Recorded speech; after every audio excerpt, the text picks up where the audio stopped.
whatever it was, and be like, hey, you can't read until all of your chores are done and all of your homework is done. You are grounded from that book. But me personally, I also, my emotions are heavily swayed by what I'm reading. So if what I'm reading has a really depressing part to it, I am depressed for days until I'm out of this part.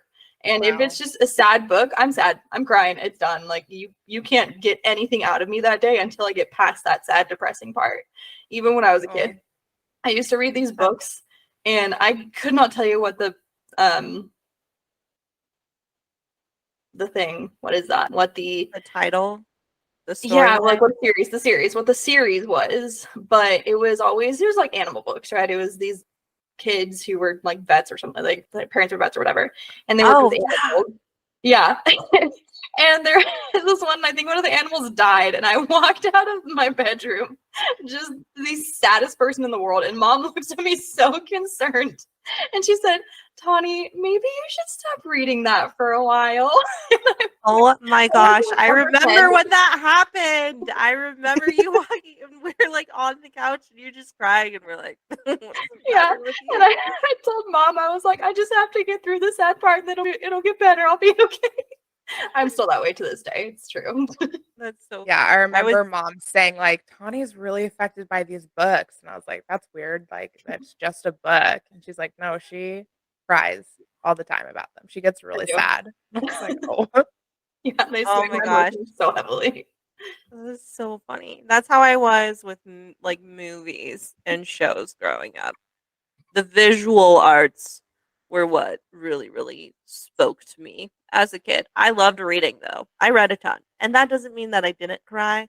But if I saw like a depressing movie or show, I remember sitting in the bus on my way to a basketball practice, just being so depressed about what I watched like 3 days earlier. It's very sad. Very moving stuff. But that's crazy. That's super funny. I totally remember that.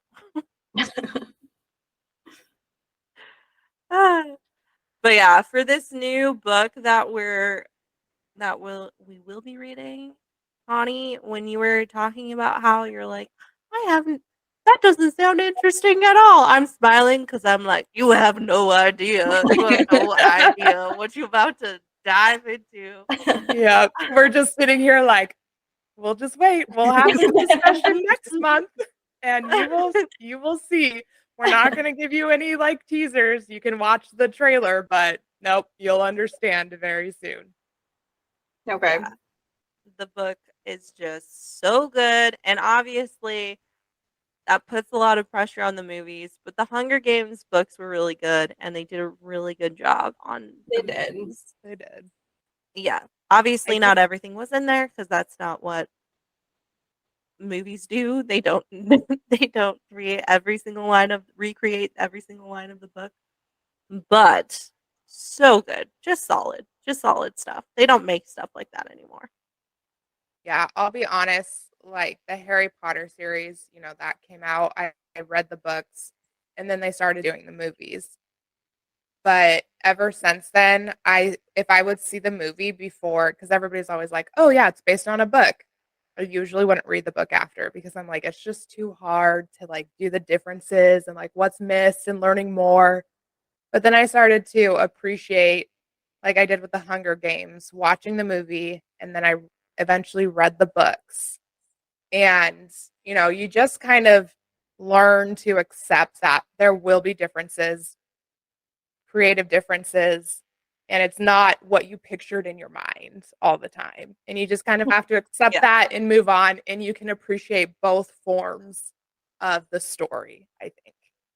I think it's important though, like with those forms though, because it's like it's really about whether or not they're capturing the essence of the story, right? And like if they're capturing like the essence of the characters, the essence of like the book, and like I feel like that's something do really well with Harry Potter, Hunger Games, Lord of the Rings, and then you have things like Aragon, where you're just like, this was not it, and you're just like the characters were off, the storyline was not quite right, and it's just like, yeah, they have similar events as in the book, but then they also have things where you're just like, Something's And those wrong. books were so good that Yeah.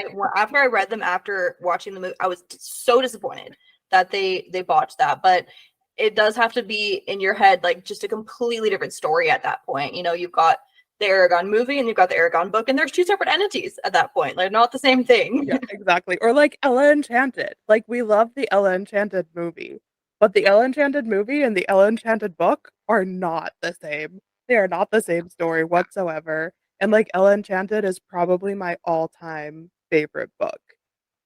Oh. But like it and the movie are not the same. That's They are true. the I same honestly story. don't even correlate them because I forget that that movie is. I don't even know. Is it supposed to be based off the book, or do they just It take it however they want is. to So take like it? the Okay. premise of like the curse and everything is the same. And like the They have character names they are the have the same. same like place names and like character names. Yeah, yeah. No, so what I did actually, my little cheat that I did for this for the Ballad of Songbirds and Snakes is because I knew the movie was coming out for like since like over a year ago, and I was like, oh, okay, like that's exciting. And then I was just like, I have to read the book. I have to read the book, and we had it in our um list. And the way that how we pick books for book club, it's just like a random wheel picker, and it wasn't getting picked. And I was like, the movie's coming out in November, so I cheated and I read it a couple months ago.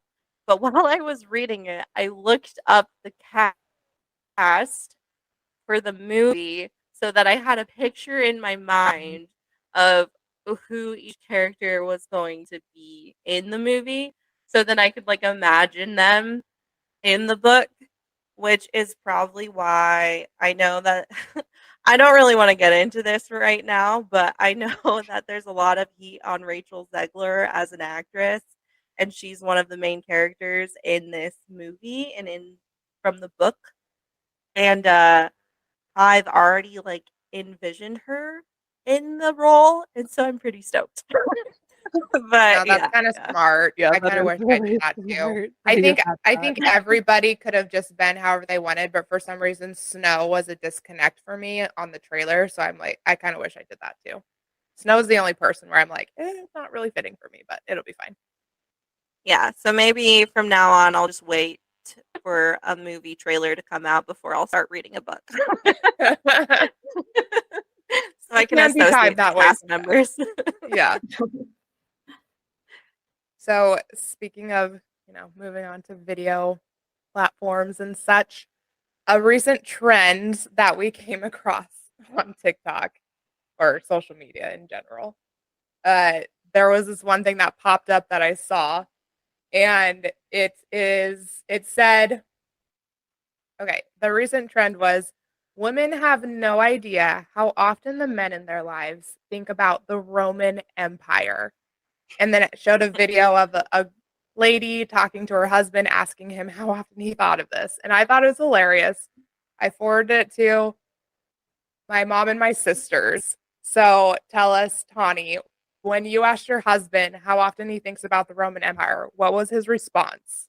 So we had actually come across this, I think it was either earlier that day or the day beforehand, and I read that and I looked at him and I said, how often do you think about the Roman Empire? And he was like, oh, I saw that earlier today. He goes, honestly, pretty regularly. They think about it pretty regularly. And I was like, that's so random. Why? And why is it something we didn't find out until now? I Yeah. know. It's What like did it's like feeling like we've leveled up on our knowledge of the opposite sex, you know. So- yeah.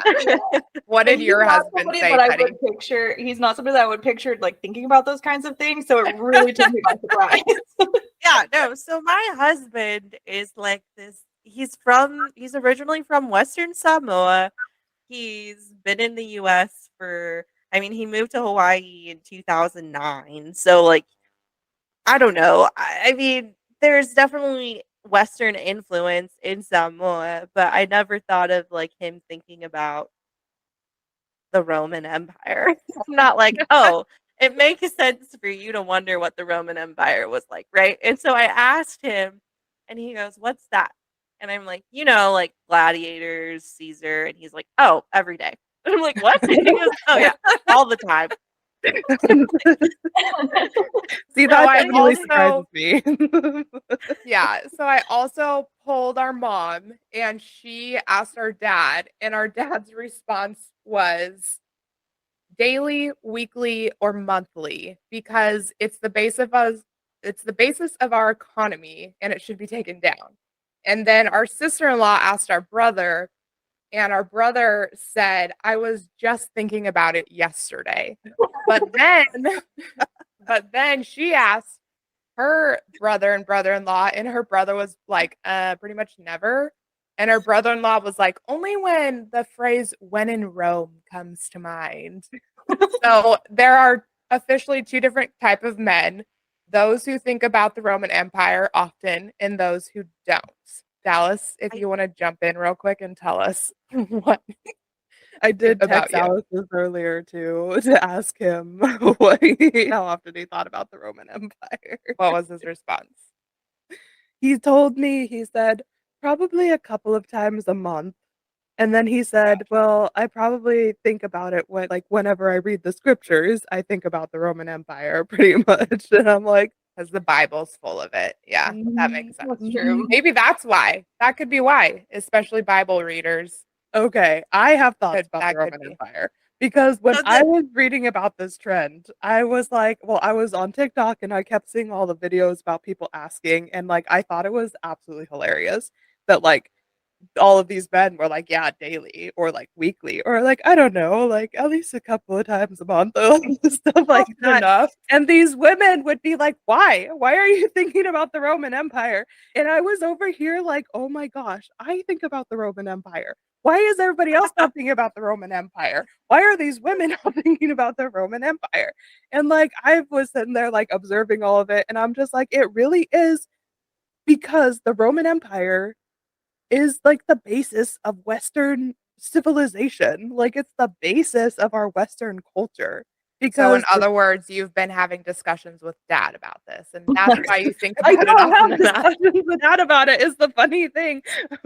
like I was like, I would say after the Roman Empire, probably World War II is number two on like that list, right? That men think about.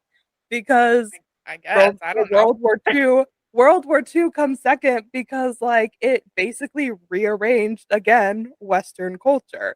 And like the Roman Empire, literally everything in our world, especially as Americans, is like based off of the Roman Empire. Our government, our constitution was based off of Greek and Roman politics. Like the Right. British, their entire civilization was changed by the Roman Empire. When the Roman Empire came in, they rearranged majority of Europe and like even the parts that they did not conquer, even the parts that the Roman Empire did not conquer were changed over the centuries by the Roman Catholic Church. And so pretty much the entirety of European culture has been changed by the Roman Empire. and so I'm over here like, why are more people not thinking about the Roman Empire? Because I'm thinking about the Roman Empire all the time.